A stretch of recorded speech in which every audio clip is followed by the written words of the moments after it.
yang ditambah persoalan kuantifikasi yang ditunjukkan dengan kata semua, beberapa, ya, ada, dan seterusnya. Ya, contoh, predikat lebih besar dari 5, ya. Kalimat X lebih besar dari 5, ini predikatnya adalah lebih besar dari 5, termnya adalah X. Oke.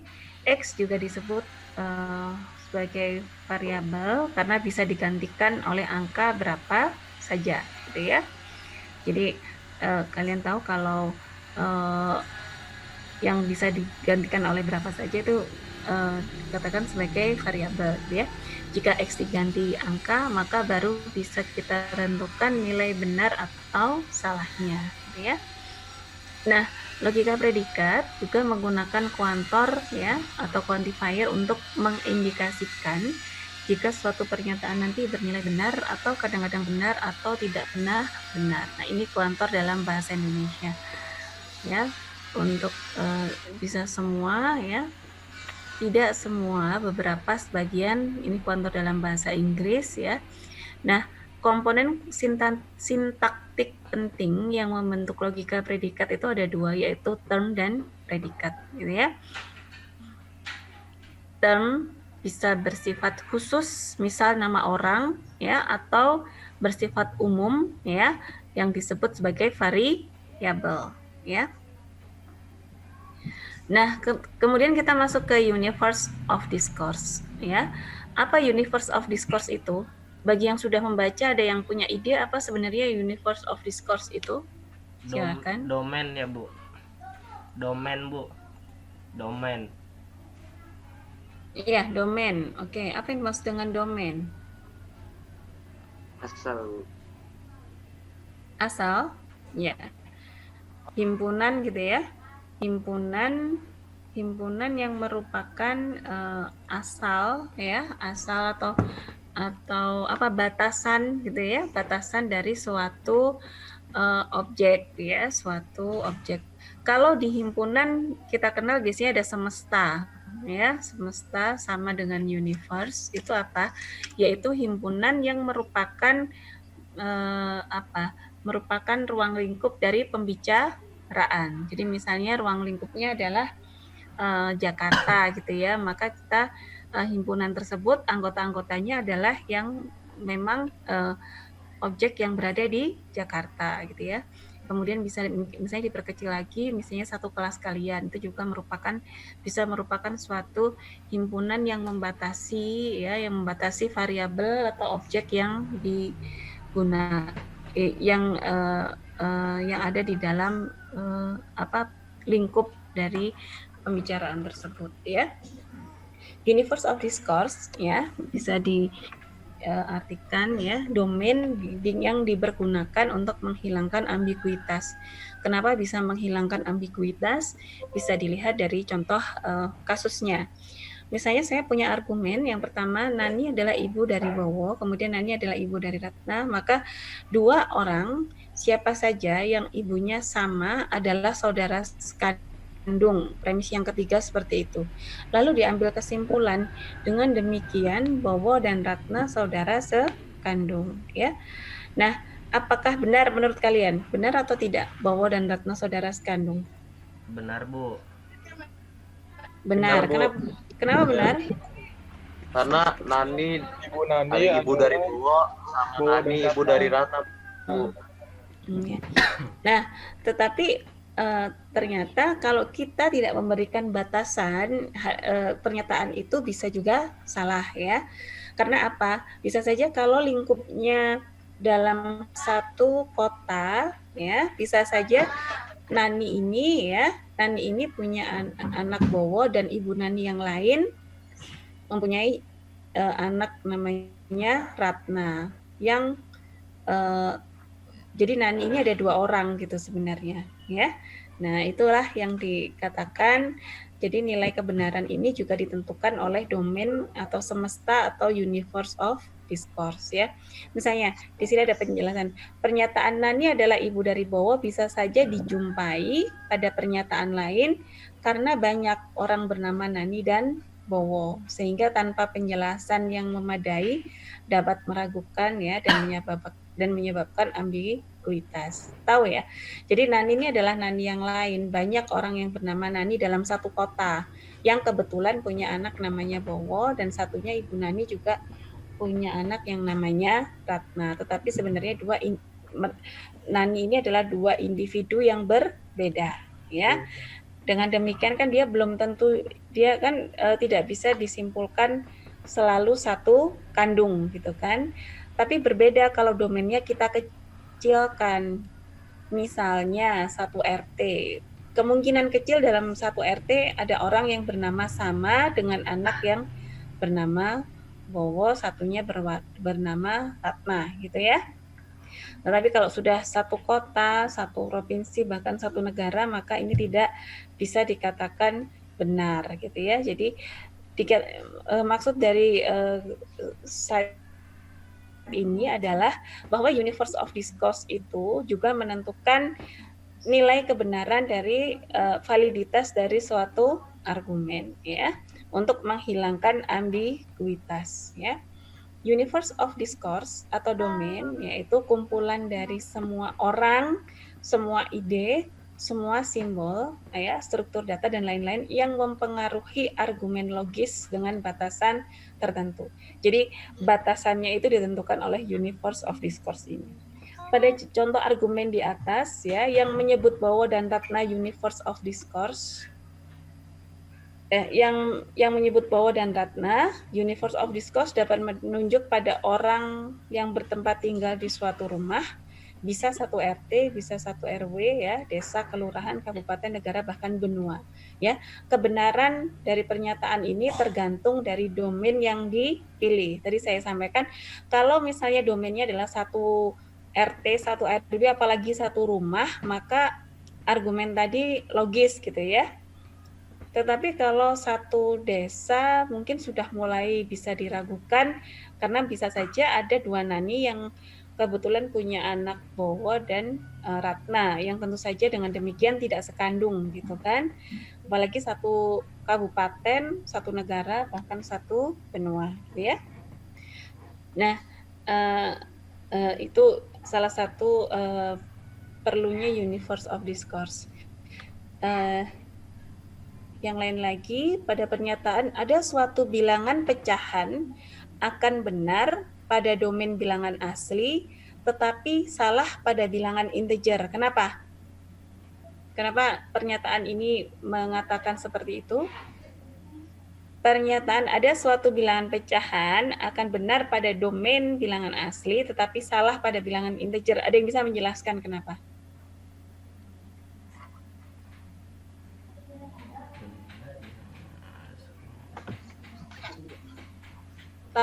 Tahu bilangan integer ya? Bilangan integer cuma bilangan bulat, Bu. Iya. Jadi bilangan pecahan, iya, bilangan pecahan itu bilangan yang ada apa? Ada desimal gitu ya, ada angka di belakang koma ya, dia bisa berupa double ya.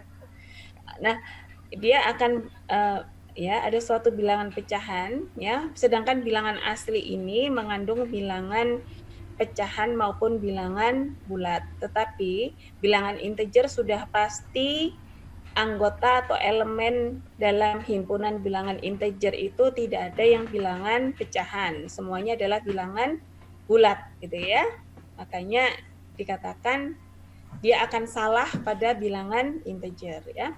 Elemen dari domain disebut individual ya. Jadi elemen anggota dari domain sebenarnya himpunan, kumpulan ya, itu disebut sebagai individualnya itu nggak selalu berupa orang, bisa berupa angka ya, data atau struktur data dan seterusnya. Setiap universe of discourse harus berisi minimal satu anggota atau satu elemen atau satu individual, atau bisa disebutkan bahwa domain harus mempunyai sedikitnya satu objek ya. Nah, untuk menunjuk individual atau objek tertentu bisa digunakan identifikator atau konstanta. Jadi kalau sudah menunjuk ke objek tertentu, ya, misalnya pandai dalam kurung Ihsan gitu ya. Maka Ihsan ini adalah individu yang merupakan konstanta karena sudah merefer menunjuk pada individu atau objek tertentu yaitu Ihsan. Beda dengan pintar mahasiswa. Mahasiswa ini kan masih umum gitu ya.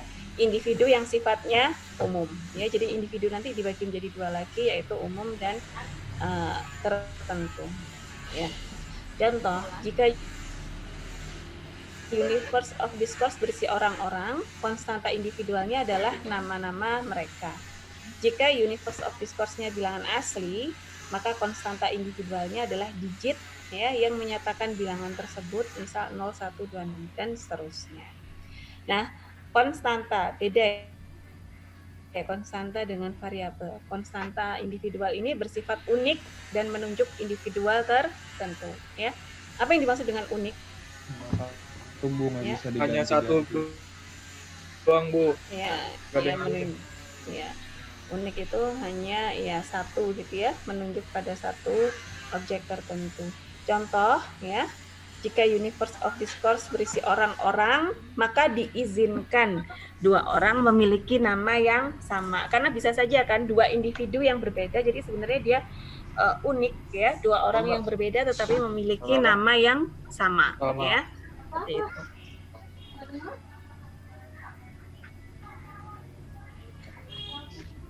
Baik, kita masuk ke predikat ya. Predikat ini menjelaskan tentang individual atau subjek dari pernyataan ya. Bowo dan Ratna bersaudara kandung ya. Nani adalah ibu dari Ratna. Ada pernyataan seperti itu. Dumbo seekor gajah. Kemudian yang keempat, penjumlahan 2 dengan 3 adalah 5 ya. Pada setiap pernyataan tersebut ada individual-individual yang muncul ya dari pernyataan atau disebut term ya bersama dengan suatu penjelasan hubungan atau properti individual. Properti-propertinya itu disebut sebagai predikat. Jadi saya tanya dari pernyataan 1 itu predikatnya apa, termnya apa? Kalau predikatnya Bowo dan Ratna bersaudara kandung. Predikatnya apa? Predikatnya apa?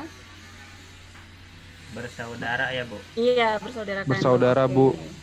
Kemudian termnya adalah Bowo dan Ratna. Bowo dan termnya, Ratna. termnya Bowo dan Ratna. Oke. Yang kedua, predikatnya adalah ibu dari ibu. Ibu. ibu dari. Oke. Termnya adalah Nani Nani. Ratna. ya Nani Ratna. Yang ketiga, predikatnya adalah Gajah. Seekor gajah. Seekor gajah. oke. Termnya adalah Dumbo. Dumbo. Yang ketiga,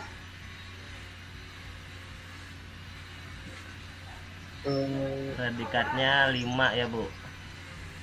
termnya 2, 3 Predikatnya dan 2, 5. 3, Iya. Predikatnya adalah penjumlahan. Jumlahan. Ya. Ya. Jadi bisa kalian tandai yang predikat itu adalah ya properti dari term. Termnya itu subjek atau objek ya kalau di bahasa Indonesia. Nah, predikatnya itu ya kata kerja di bahasa Indonesia, di struktur bahasa Indonesia juga dikatakan sebagai predikat gitu ya. Nah, pada pernyataan Bowo dan Ratna bersaudara kandung, maka daftar individual ya atau termnya adalah Bowo dan Ratna, sedangkan predikatnya adalah bersaudara kandung. Dumbo seekor gajah, maka individualnya adalah Dumbo, sedangkan predikatnya adalah seekor gajah. Individual atau term dapat berupa variabel. Yang perlu diperhatikan di sini, individual bukan predikat ya, individual atau termnya bisa berupa variabel ataupun konstanta ya. Gitu.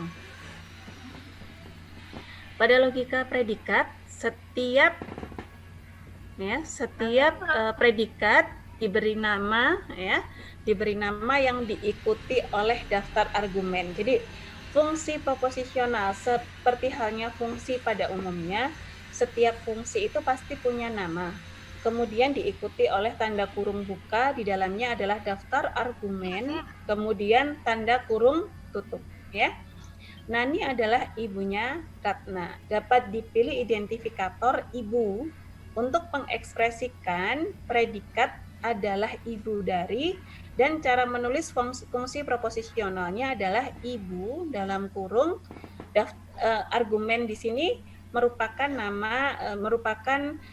term-termnya atau individualnya, yaitu ibu dalam kurung Nani Ratna, ya seperti itu. Selain itu juga dapat digunakan huruf dan alfabet untuk nama predikat dan konstanta, ya. Nanti biasanya fungsi seperti ini akan dimanfaatkan pada sistem cerdas gitu ya, sistem apa itu namanya? Seperti sistem pakar gitu ya, pengembangannya dia menggunakan basis logika predikat, ya. Sistem berbasis pengetahuan dan seterusnya. Itu menggunakan nama fungsinya seperti ini gitu ya. Predikat dalam kurung nama argumen. Nama argumennya adalah subjek atau objek dalam bahasa Indonesia, atau disebut sebagai term atau individual ya. Nah, ini bisa juga kita tuliskan dengan cara lain, yaitu dengan menggunakan menyingkat, ya. Dapat digunakan huruf dan alfabet, ya, huruf atau alfabet untuk nama predikat dan konstanta. Jadi bisa disederhanakan menjadi seperti ini. Ibu dalam kurung Nani Ratna bisa ditulis dengan M besar. Nah, kalau disingkat justru kebalikan. Nama predikatnya menjadi kapital, kemudian argumennya menjadi huruf kecil, ya. Ibu ini di sini diwakili oleh mother gitu ya, mother of, ya, M besar, ya. Jadi justru nama individual atau termnya ini menjadi huruf kecil, N kecil, R kecil.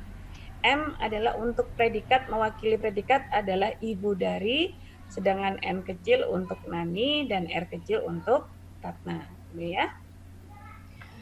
Nah, bisa dilanjutkan ya. Huruf alfabet besar untuk predikat dan alfabet kecil untuk konstanta atau variabel atau term. Dan jadi term ini bisa berupa konstanta atau variabel gitu ya. M besar dalam kurung N kecil R kecil disebut fungsi proposisional atau propositional function karena diproses mirip variabel proposisional dalam logika proposisional. Artinya fungsi proposisional ini nanti kalau kalian ingat variabel proposisional itu bisa dirangkai ya, bisa menggunakan konjungsi, disjungsi, implikasi, negasi dan seterusnya. Begitu juga dengan ini. Fungsi proposisional itu nanti bisa kita rangkai dengan fungsi proposisional yang lain dengan menggunakan rangkai logika ya. Nanti di akhir-akhir slide ada. Pernyataan AX disebut nilai fungsi proposisional A pada X ya.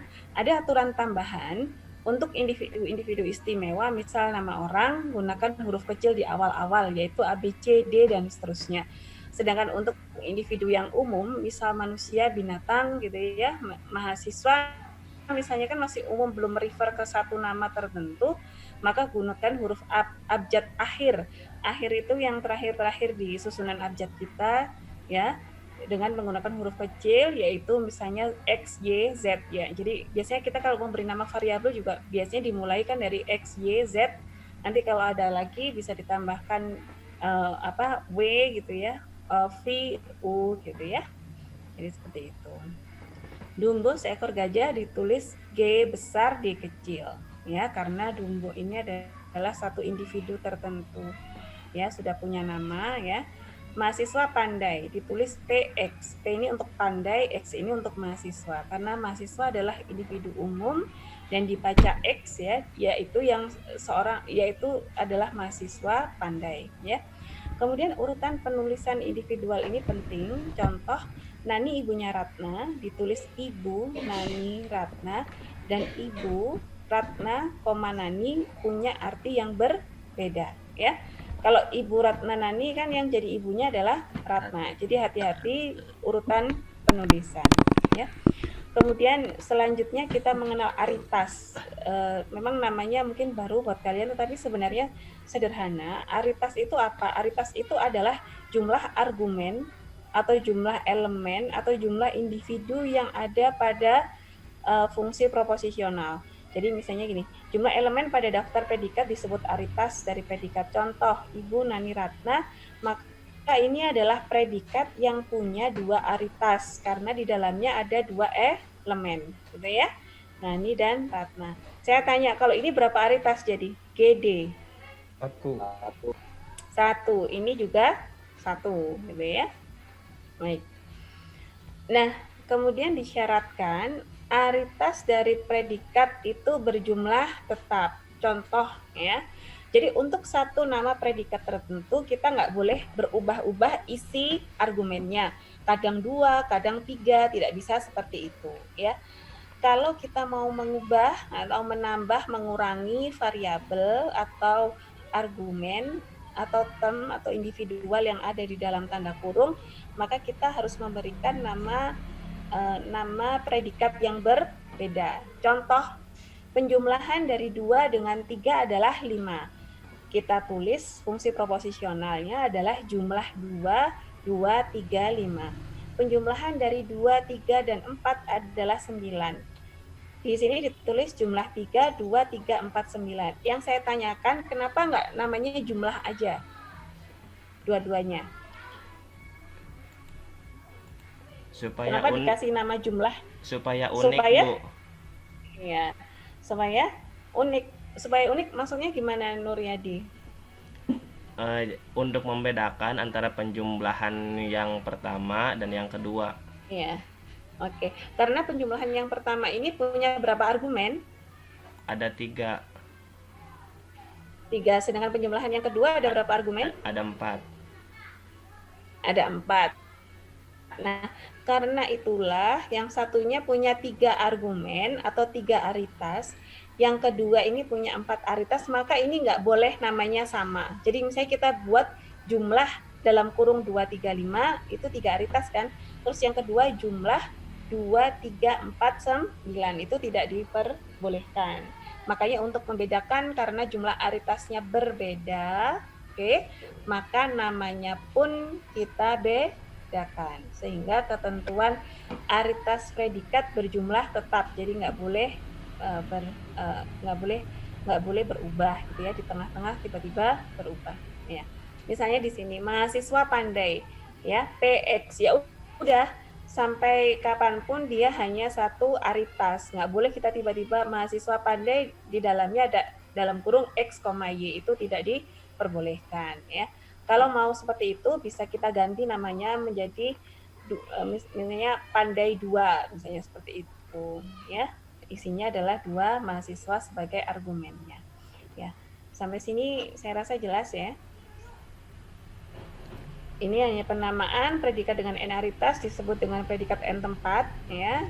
Ini mengacu pada jumlah argumennya ya. Pokoknya argumennya berapa? 1, kalau 1 ya namanya 1 aritas, kalau 2 ya 2 aritas, 3 aritas dan seterusnya ya.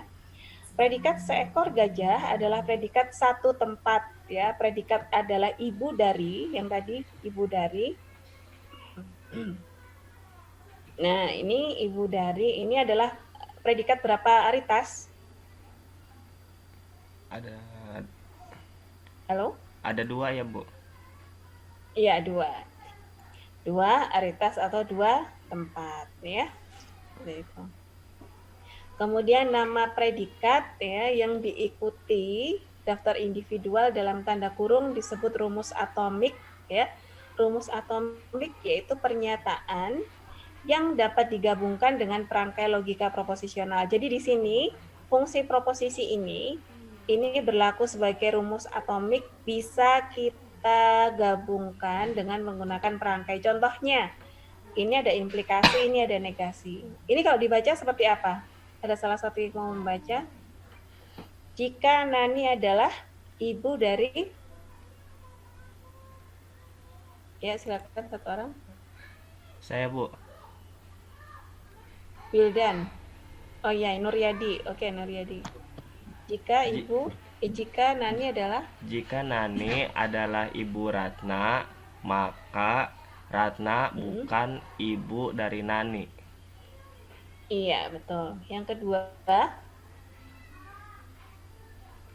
Eh, Jika jika Badu adalah mahasiswa, maka Badu pasti pandai ya. iya, benar seperti itu ya. Untuk menunjukkan bahwa Badu seorang mahasiswa dan Badu pasti pandai ya. Jadi yang didapatkan dari slide ini adalah fungsi proposisional itu bisa berlaku sebagai rumus atomik yang bisa digabung dengan perangkai logika ya, dengan fungsi proposisi yang lain gitu ya. Itu. Nah, sekarang nilai kebenaran dari fungsi proposisional. Jika argumen-argumen predikat berupa konstanta-konstanta individual, maka hasil dari rumus atomik sama, yaitu bisa bernilai true atau false, benar atau salah. Contoh yang tadi, jika universe of discourse-nya berisi Badu, Nani, Ratna, dan Bowo, maka setiap urutan pasangan dari individual dari predikat adalah ibu dari adalah benar, tetapi juga bisa salah. Kapan dia benar, kapan bisa salah? Ada yang bisa menjelaskan matriks ini?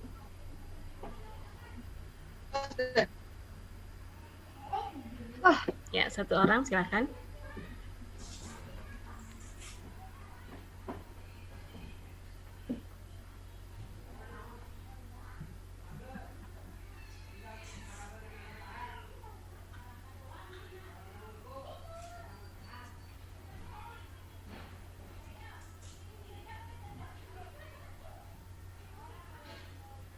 Iya, ada yang bisa menjelaskan kenapa itu FFFTTT?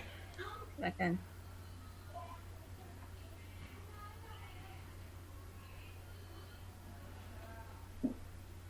Siapa ya? Siapa yang mau menjelaskan?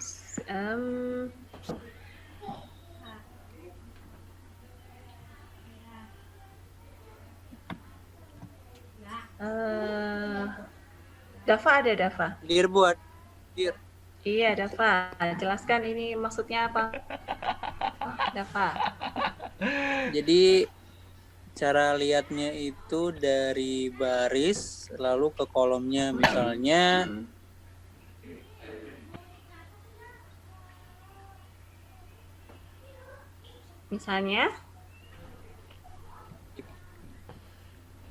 Badu.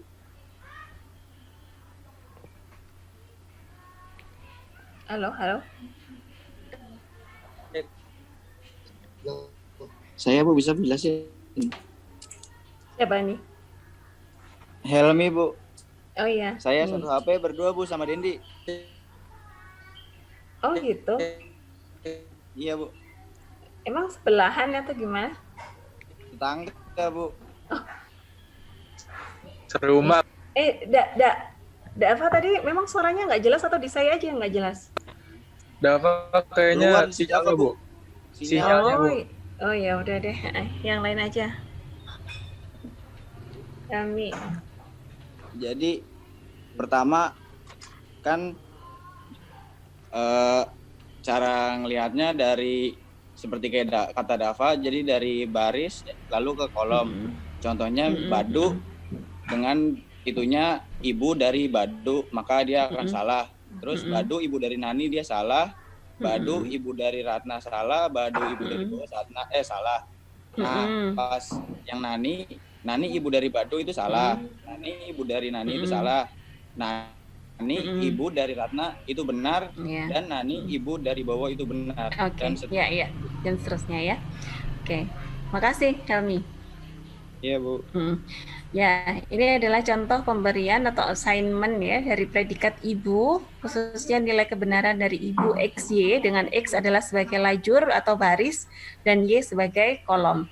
Ibu Nani Bowo berarti T pada lajur Nani ya, baris Nani, dan kolom Bowo ya, itu true. Begitu juga Nani dengan Ratna sebagai kolom itu juga true. Selain itu adalah false gitu ya. Baik. bisa saya lanjutkan ke assignment atau pemberian nilai dari fungsi proposisional yang berikutnya. Metode pemberian nilai kebenaran untuk setiap kombinasi individual dari predikat disebut pemberian nilai atau assignment ya. Tadi ya sudah saya sebutkan bahwa bisa disebut sebagai assignment. Domain berisi 4 angka, misalnya 1, 2, 3, 4, predikat lebih besar dari adalah benar jika argumen pertama lebih besar dari argumen kedua, ya, sehingga fungsi proposisional lebih besar dari dalam kurung 4, 3 itu bernilai true. Sedangkan lebih besar 3, 4 itu bernilai false, ya. Bisa dikatakan di sini lebih besar dari argumen pertama baris 2 kolomnya 1. Lebih besar dari 2,1 adalah true. Sedangkan lebih besar 1,2 adalah false, gitu ya.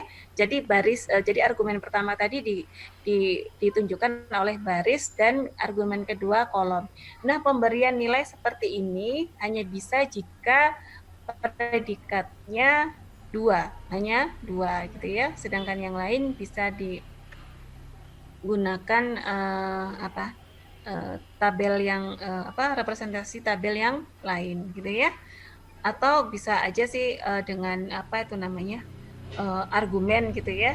Maksudnya argumen itu dengan penjelasan atau deskripsi. Misalnya lebih besar dari 4,3, tanpa membuat ini pun kalian juga sudah bisa memberikan nilai bahwa ini bernilai true. Bisa ditambahkan penjelasan karena 4 itu adalah lebih besar dari 3 gitu ya. Jadi cara pemberian nilai intinya fungsi proposisional ini juga memiliki nilai kebenaran ya, benar atau salah atau true atau false seperti itu. Baik.